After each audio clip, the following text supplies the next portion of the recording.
This bold and the beautiful storyline is all about power, trust, and the unresolved emotional scars that refuse to stay buried, and that's why the feud between Hope Logan and Steffi Forrester reigniting feels both inevitable and explosive.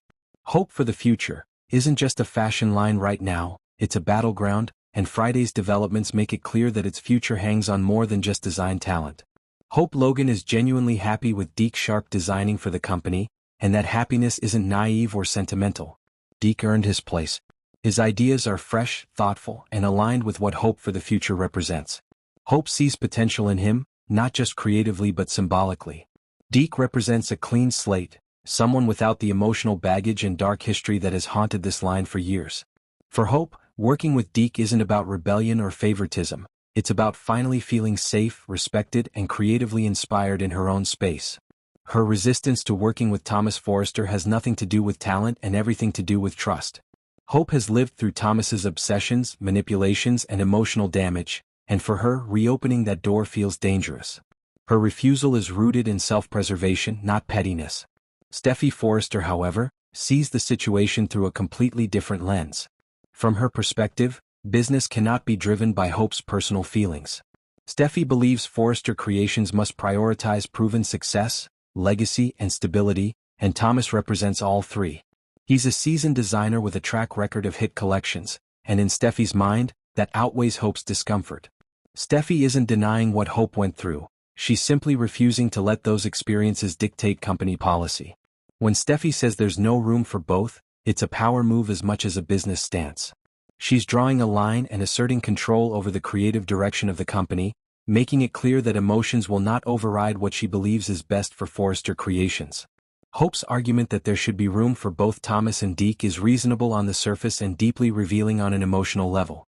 Hope isn't trying to push Thomas out of the company entirely, she's trying to protect her own space while allowing the company to benefit from multiple creative voices. Her suggestion shows growth and compromise, but it's immediately shut down by Steffi, which reignites the rivalry between them.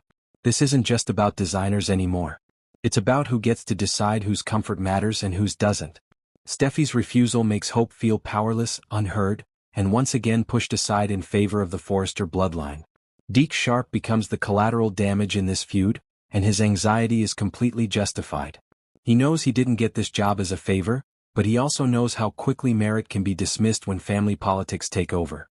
Watching two powerful women argue over his future, without him having any real say, reinforces how precarious his position truly is.